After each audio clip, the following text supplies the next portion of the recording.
be here. You know, Hillary was here not so long ago. She had 20 people. I just asked the police chief. How many were here? About 20. And I won't talk about the Republicans, but they were here and they had less than 20.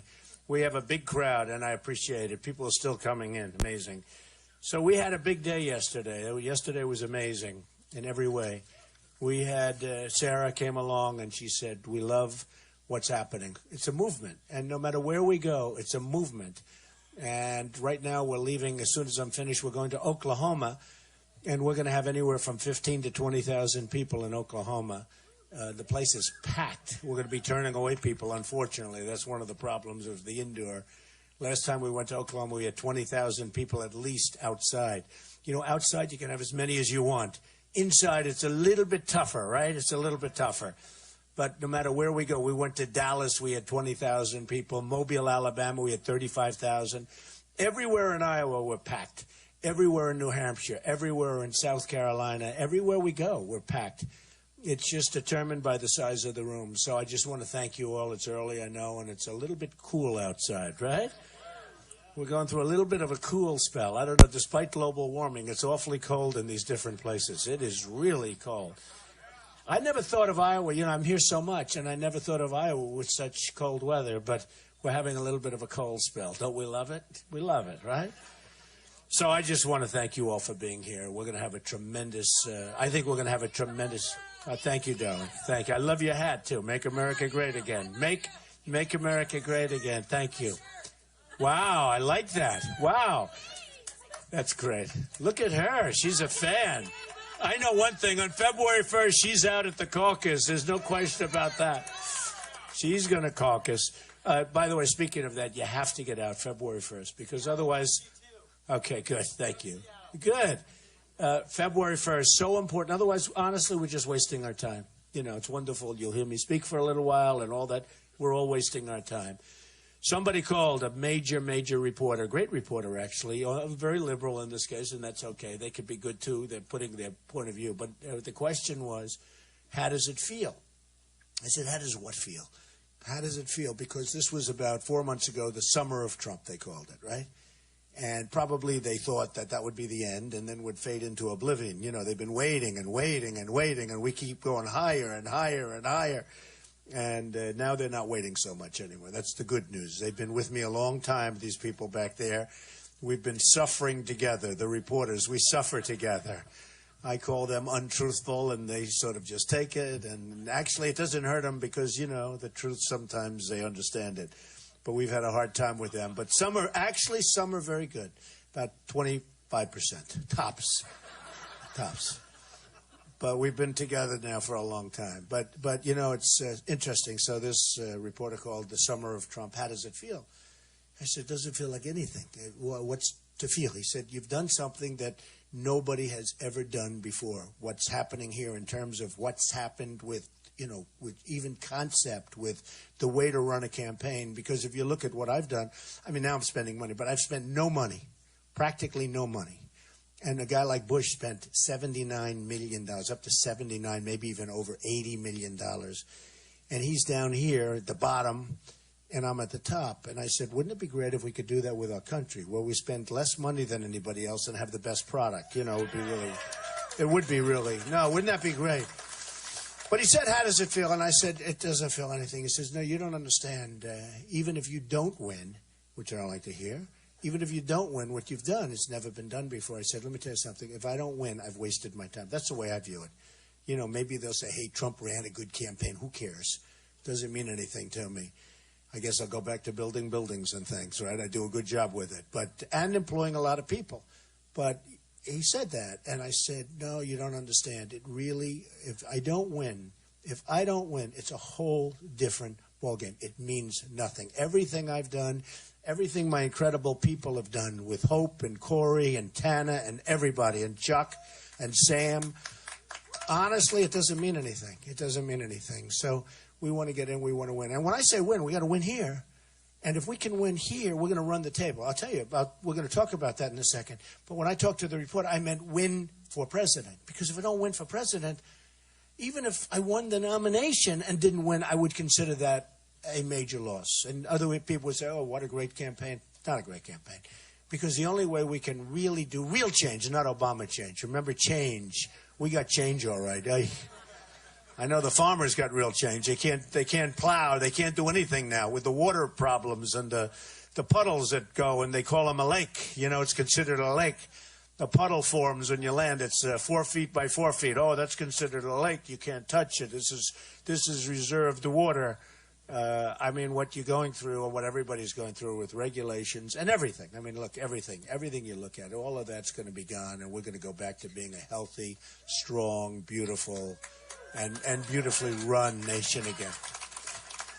So important. So we're going to go out, and I just want to say, so February 1st, you got to get out there. You got to bring your friends, and I joke and I kid. If you don't feel well, no matter what's happening, if you have the worst day of your life, doesn't matter. You have to get out there. You have to caucus. And we're going to bring it home. I mean, ideally, we're going to bring it home. I'll tell you how important Iowa is, though, and I've been saying this more and more as we get to the finish line. Can you believe we're almost at the finish line? February 1st, the big day. You start it all. But I've been saying it more and more. If we can win Iowa, which is, by the way, the only state in the union where I'm close. Everyone else, Florida just came down a little while ago. It was on Morning Joe and the different newscasts. Just came down a little while ago. And 48% in Florida. And you have a sitting senator, and he was at, I think, 11 or 12. And you have a governor, a former governor, Bush, who spends a lot of money. Bush, and he was less than that. I mean, it's amazing, and people couldn't believe it. They said there must be a mistake. 48%. Florida's a very big, very important state. Not only in terms of this, somebody's from Florida over there. Somebody loves Florida, but I love Florida. And I have a lot of investment in Florida, big investments in Florida. I employ thousands of people in Florida. But Florida is a special place, but very big, very powerful, and very important in terms of the process.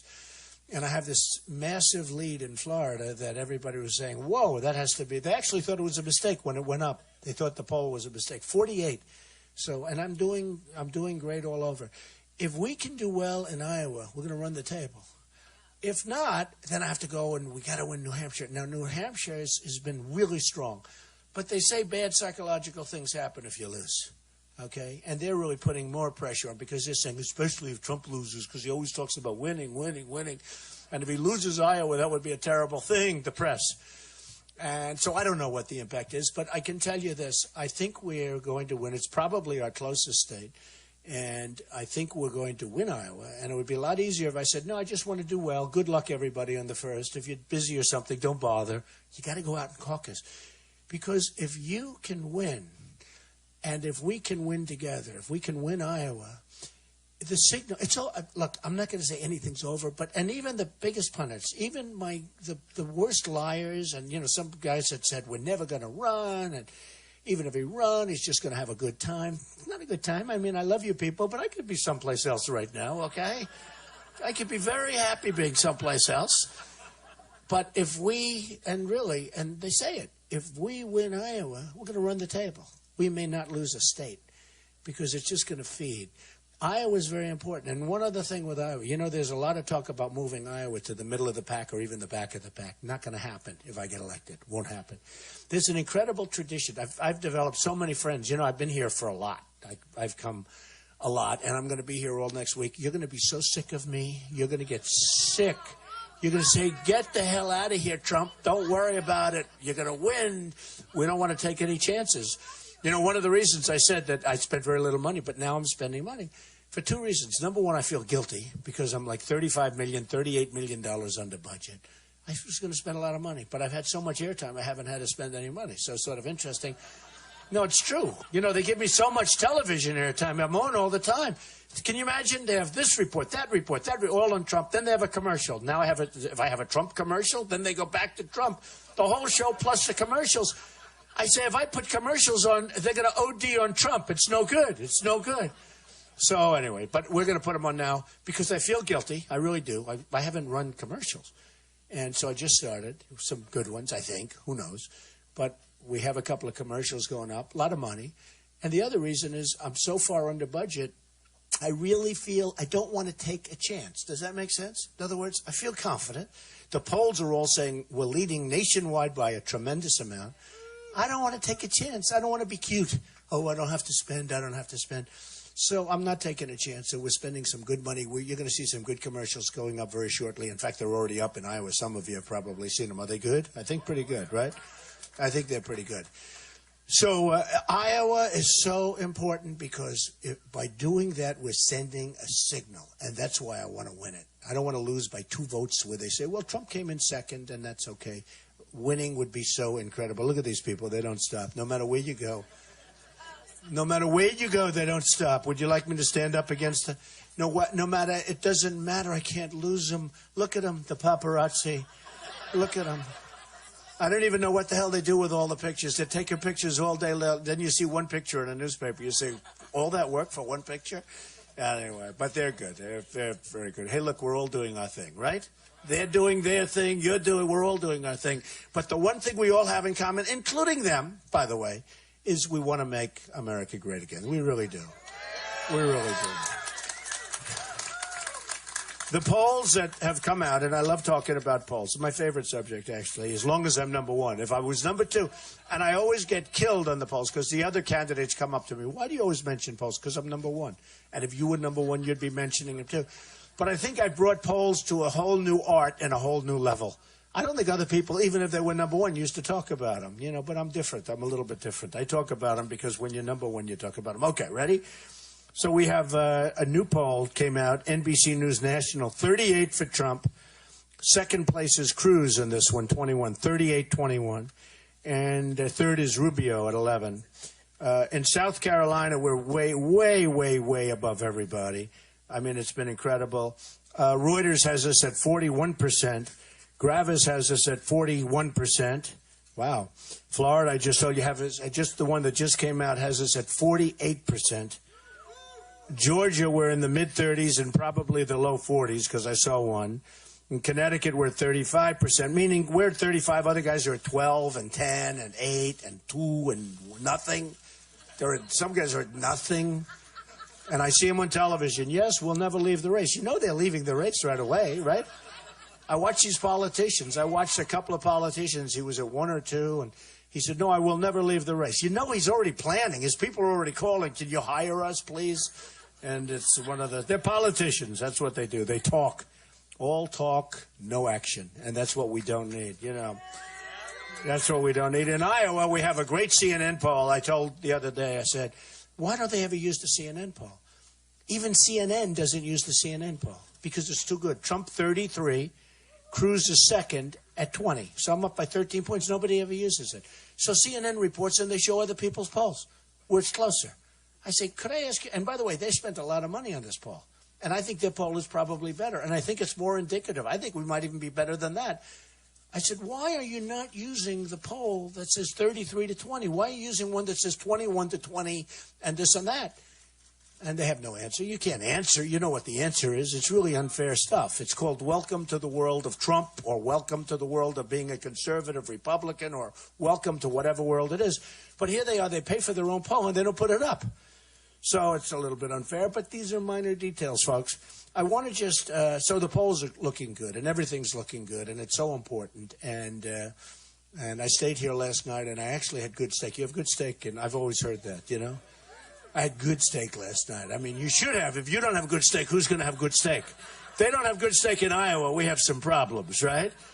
But you do, and it was great. I want to just say, though, and I said it a little and I alluded to it. Sarah mentioned it yesterday. Sarah Palin came in, and she was so great. She was so great yesterday and so popular and amazing, actually, and everybody wanted her endorsement. And she just saw what was happening. She said, you've got a movement. This is a movement going on. This is beyond what a normal situation is. And seriously, I mean, they were telling me when some of these other candidates, they'd have like 9 people and 20 people come in. And even for Hillary, she had very, very few people coming in. And, you look at a crowd like this, and it's early in the morning and all of that. And, it's something's happening out there, something really special. They used to call it the silent majority, and I used to say with the silent majority, I resurrected a term. Some people didn't like that term because it was associated with Nixon or it was associated with something.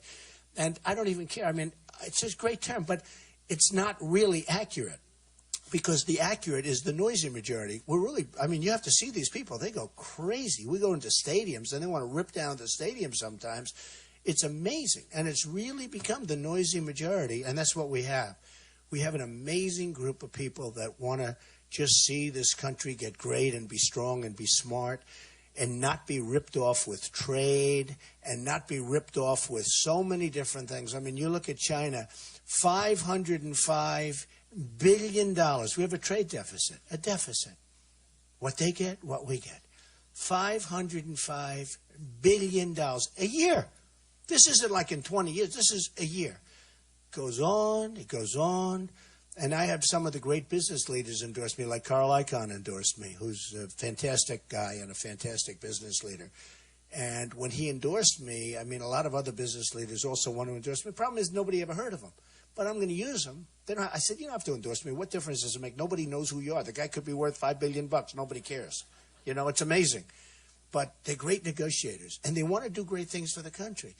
And right now, take China and I've been talking about China for years. Nobody knows how to negotiate with these people. I made a lot of money with China and dealing with China. And I own a major building in California along with a group that's a phenomenal building, the Bank of America building in San Francisco, and 1290 Avenue of the Americas, a big chunk of that. And dealing with Chinese. And you know how to deal. I mean, I sell condos to the Chinese a lot. I have them as tenants. The biggest bank in the world is a tenant of mine in one of my buildings. And they pay me rent. And they're great. I mean, the Chinese are great people. And the Mexicans are great people. But their leaders are too smart for our leaders. They're too cunning. Too cunning. They're cunning. They're smart. They toy with us like we're a bunch of dopes. They toy with us. They think everybody's like Obama. They toy. No, it's true. No, it's true. I mean, they toy with us. And that won't happen anymore, folks. That won't happen. It's not going to happen. No, it's disgusting when you see, the trade deficits that we have with Mexico. Every one of these politicians come up, you won't be able to build a wall. Why? Explain to me why. Well, who's going to? I said, number one, the wall's going to be paid for by Mexico.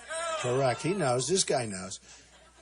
It's going to be paid for by Mexico. So the politicians come up and say, why do you always say that? The guys that I'm negotiating, the guys that I'm dealing with. How good did I do in the debate last time? Good? Well, I've never done this stuff before. But they all said I won the debate. Even the people that hate me back there. Even the pundits. Every debate I've won with the polls. They do the polls. Drudge, who's an amazing guy, by the way.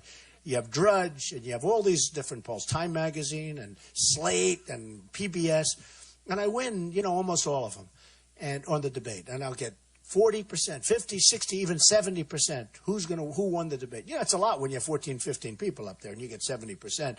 But I get a lot, and I've done well. But this last debate, for some reason, even the pundits finally broke down, and they said Trump won. It's nice, okay? Took them a while. And now we have another debate coming up. I hope I get treated fairly. Some people on that debate stage that I don't know if they'll treat me fairly, but we'll see. But I hope they won't. I don't think they will either, frankly. No, we have some people up there that we're going to find out whether or not they treat fairly. I'll be prepared. Believe me, I'll be prepared. But we're going to find out. And I think it's important for them as professionals that they treat me fairly. I don't want to be treated any better, but I have to be treated fairly. I thought I was not treated fairly in a couple of instances. But nevertheless, we came out fine. We came out really good. Sort of interesting, after the debates, the poll goes up. My big polls go up. After the last debate, my poll went up 11 points. Now, I also brought up some pretty big security measures, in all fairness, so maybe that had to do with it. You know what I'm talking about, but that was important. And now we have a dialogue going. The world is having a dialogue because of what I brought up. Radical Islamic terrorism, we mention it. And the world is in dialogue now. The world is talking about it. We have a president who won't mention the terms. I mean, he won't mention what's going on. When a building is blown up, when people are killed in Paris, when people are killed in California, when 5 great soldiers are killed because they're told to stand down with their guns, to take their guns off and put them 100 yards away and lock them up, and then they go and have coffee in a whack job. When they see gun-free zone, these wackos, they're just wackos. When they see gun-free zone, that's like holding candy for a baby, okay? Gun-free zone. By the way, I'm going to protect your Second Amendment 100%. 100%.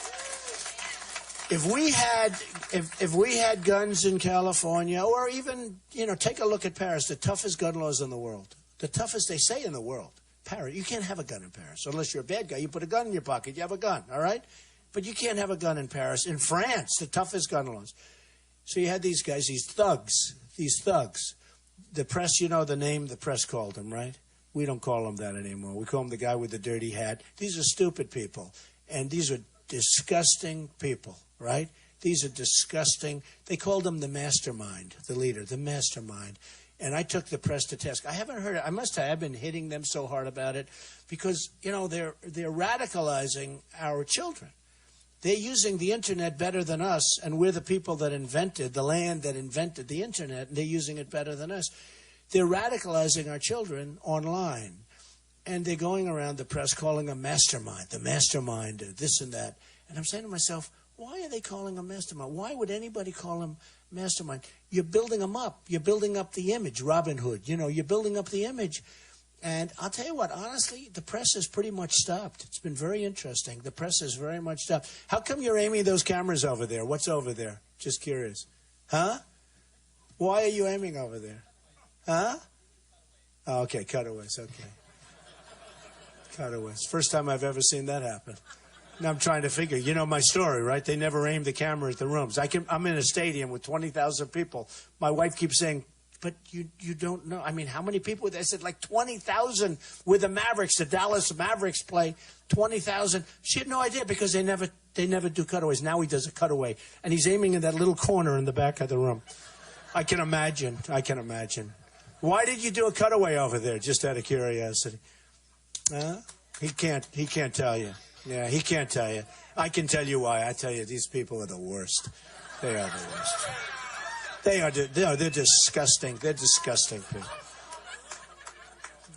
So anyway, isn't it really terrible, though? It's really terrible.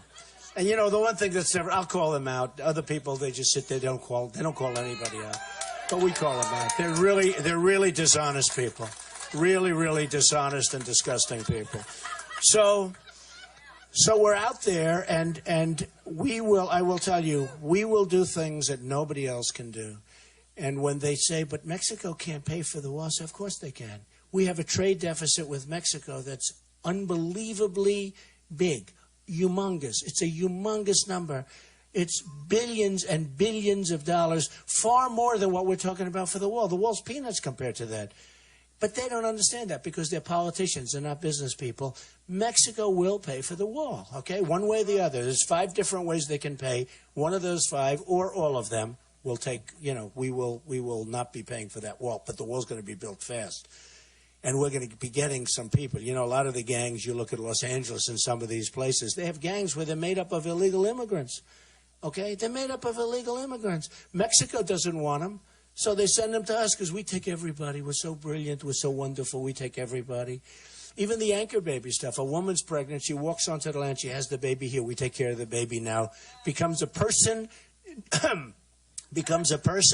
And, grows up and beautiful. And the baby's here. Beautiful baby. Now we take care of the baby for 85 years, okay?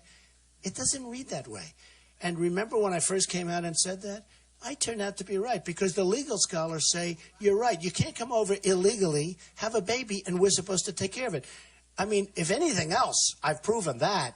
Now, somebody will challenge it. Somebody will go to court. But that's the way it reads. You may need a raise of the hands of Congress, but they were all saying you need a major constitutional amendment, which would take forever to get. And all those things are like impossible to get because of the process. I said, wait a minute, you don't need a constitutional amendment. You can't come in, have a baby, and then the baby, we're supposed to take care of that baby for the rest, and the baby is like, you can't do anything. It's nonsense. Well, now the great legal scholars, the real legal scholars are saying, Trump is right, okay? Trump is right. And, and I'm very good. When it comes to the law, I've been through plenty of law. And, speaking of law, Ted, do we all like Ted Cruz? I like him. I think he's a nice guy. No, you don't like him? All right. He's fine. He's two-faced. A lot of people don't like him, frankly. But look, Ted Cruz has a problem. He's got a problem. He was born in Canada. He's a Canadian citizen until just recently. Canadian citizen. And he's running for president. And a lot of lawyers, and you've been seeing him on television, you've been reading about him in the papers, a lot of people are saying he's not allowed to run for president because he wasn't born on the land. You know, natural born citizen. There's a real question as to what that definition is. And some of the best lawyers in the country, some of the biggest lawyers, Lawrence Tribe of Harvard and others, say it's unsettled law. It's totally unsettled. And honestly, Ted has a problem because how can you have, let's say you have him as a candidate and he's running and then you find out you lose in court, you don't have a candidate all of a sudden. Or let's say even worse, let's say he wins and the courts say that he's not allowed to run. I mean, you got to find out. So you go for declaratory judgment, you go into the courts, but he actually has to go in to the courts. Now, I understand he was sued recently over the last couple of days. In fact, I understand there are 2 lawsuits out there. But there will be more. The Democrats will sue if they're going to run again. They're not going to sue now. They'll take their time. But at the right time, just as sure as you're standing here, sorry we couldn't give you seats, there's too many people, sorry about that. But just as, just like you're standing here, the Democrats are going to sue. So how can you be running with a cloud over your head? Now, Hillary's running with a cloud over her head, too. It's called, you know what the cloud is, right? He says it's called indictment. Well, no, I mean, what she's done is unbelievable that she's getting away with this. I think, personally, I think they're protecting her and they're going to continue to protect her. A lot of people say that's impossible because she broke the law so much worse than anybody else. I mean, there's never been anything like this. Look at General Petraeus, what that man has gone through. And now they want to take away his title. And I would say this, leave him alone, okay? Right? Leave Petraeus alone. We have other problems. We have ISIS. Focus on ISIS. Don't focus on Petraeus. No, they want to reduce him in rank. I think he suffered enough. But look at the way he suffered. And by the way, I mean that. Leave him alone. Don't reduce his rank. Just leave him alone. What that guy's gone through. He made a mistake. Leave him alone. But what he's gone through and what others have gone through, and Hillary is just looking like she's sailing in. Now, she might not win of her own volition. I don't know. She's not doing very well.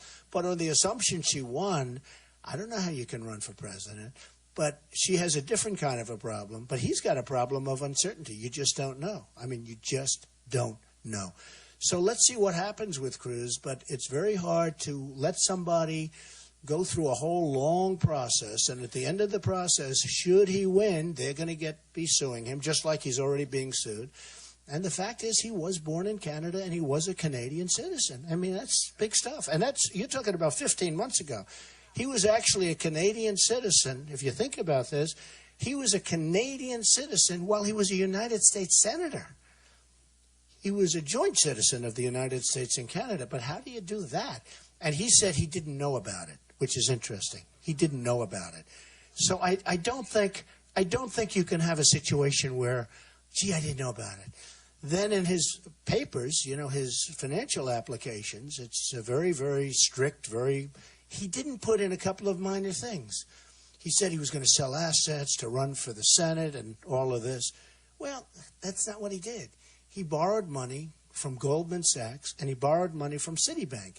So it came out a little while ago, that he borrowed money from Goldman Sachs, but nobody knew about Citibank. Then he came out that he borrowed money. He never put it in his personal financial disclosure form. That's a big no-no. If I did that, can you imagine the headlines of me? I have billions and billions of dollars of stuff. I put in almost 100 pages. Every reporter back there, they've gone over every word. I mean, you haven't heard anything. I mean, I have professional people doing it. But you haven't, I guess I got the right professional people. Because believe me, if there was 2 cents worth of mistake, I'd have nothing but, newspaper headlines. But I put in almost 100, the largest personal financial statement ever written, ever done. Almost 100 pages. And it's fine. It's fine. It's gone over by everybody, and it's fine. Here's a guy with 2 bank loans that we know of. But the problem is he didn't do it purposely, because what he wanted to do is say, I will protect you from Goldman Sachs. I will protect you from Citibank. And I will protect you for the banks, because I'm Robin Hood and I'm this wonderful senator and I'm going to protect you for these banks. And then he's borrowing from the banks. And by the way, he's got personal guarantees and he got low interest loans. So low interest. And now he's going to go after Goldman Sachs. Doesn't work that way. Goldman Sachs owns him. Remember that, folks. They own him. And what he did was wrong, because he didn't want you to know that he's dealing with banks, that he's borrowing money with banks, that he's personally guaranteeing loans with banks, because if he puts him down, then he's just like all the other guys. Okay? It's wrong. It's wrong. It's really wrong. And you can say what you want, but it's absolutely wrong. So he's got a double problem. He's got that problem because it was just revealed. And now everyone say, oh, I thought he was trying to protect us. Well, what's he going to do? Be rough on Goldman Sachs when he has a personal guarantee for like whatever the number was, $1 million? So I think you got to think about that. I think you got to think about that. Do you agree with it? A lot of people don't know that, but it just came out. I mean, it just came out. And he said, with the being a Canadian citizen, he said, oh, I didn't know that. How did he not know that? Then he said, with the loans, oh, I didn't know that.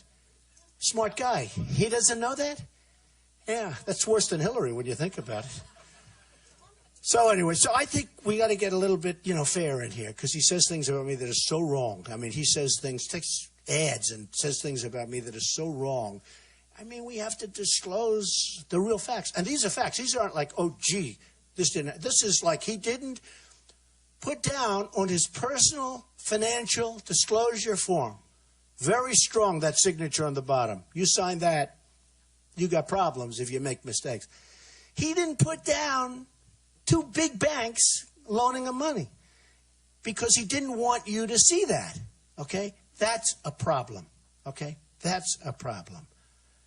And I think when you go to caucus, you should think about that problem, okay? You should think about it. And the other thing, of course, is you have a great governor in this state. Terry Branstad came out yesterday and he said, you can't have Cruz. You can't have Cruz. And I understand what he's saying. I understand exactly what he's saying. And I think it has to do with more than ethanol. I think it has to do with maybe other things, too. It was a strong statement. You have a great governor. Here's the longest-serving governor in the history of the United States, as of a couple of months ago. And when I was with him, I really like him. I think he's smart, and he's amazing, and he loves the people of Iowa. I really like him.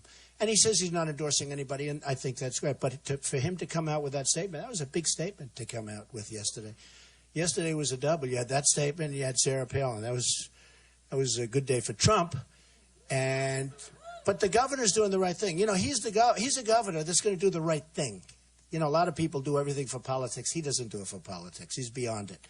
And he does what is the right thing. So he's an amazing guy, I can tell you that. So we've got to keep him elected for a long time to come, folks, right? We want to have him, let him double up his record. But it's an amazing record. Think of it. In the history of the United States, he's the longest-serving governor. The history of the United States, that's a lot. So we are going to do tremendous things. We're going to work hard on trade. I'm going to get the smartest, the best, the greatest people in the world. We're going to work really, really hard on trade. We're going to work really, really hard on everything. And when we work hard, we get it done. We're going to get the best people. We're going to make the best deals. I joke sometimes, we're going to win, and we're going to win again and again and again. And you're going to be begging me, please, Mr. Trump, please, President Trump, no more victories. We can't take any more victories.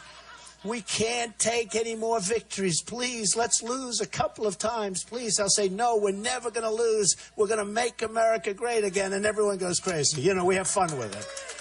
We have fun with it. But we are. We're going to win so much. We're going to win so much. We're going to get rid of Obamacare, and we're going to put something that's so much better. We're going to repeal it. We're going to replace it. We're going to get – I tell you what, there are so many better things that are out there. But your premiums are going up. You see what's happening, 25, 35, 45%. Your deductible is through the roof. You almost have to be dead to try and collect any of the deductible. That's become so high that, frankly, unless you need massive major surgery, you're out of business. It's ridiculous what's going on. And it's going to die in 17 anyway. They say by 17 it's going to be dead because the wrong people are, in terms of the people with the money aren't signing up. It's people without. And it's just not, it just can't carry itself, and it's just a disaster. It's a basic disaster, so that's going to be gone. We are going to do so great with our military. We're going to make our military so big and so strong and so powerful. And by the way, that's so much less expensive than what we're doing now. Nobody's going to mess with us. Nobody. Nobody's going to mess with us. We're going to take care of our vets, and we're going to take care of them properly. Illegal immigrants are treated better in many cases than our vets. Our vets are treated horribly. They wait 6 days in a reception room before they can get care. We're going to take care of our vets, and a lot of that's management. It's not even the money. They pour money into it, but, you know, the corruption in the Veterans Administration is legendary and massive. You see what's going on in Arizona and other places. It's absolutely disgraceful. One other thing that I think is important, and in Iowa in particular, for whatever reason they love this, I'm self-funding my own campaign, okay? I'm not having guys come up and give me millions and millions of dollars, and one guy wants insurance, and one guy wants something else, and one guy, you know, he's in such and such a business, oil or gas or this or that.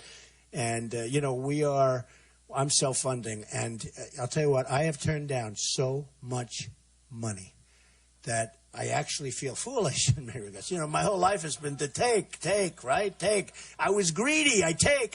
Now I'm going to be greedy for the United States. I'm going to take for the United States. I'm going to be greedy for our country. I'm going to take. We're not going to be the stupid people anymore. We're going to be the really smart people, and we're going to bring it back. You know, we owe $19 trillion. $19 trillion. That's rapidly going up to 21 because of the ridiculous budget. You see the budget that was passed 2 weeks ago?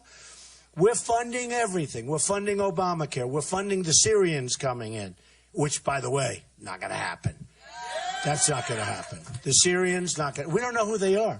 We don't know who they are. We don't know where they come from. Some are ISIS, I think. I think it's going to be ISIS. You know, 3-4 weeks ago, I wouldn't have said that.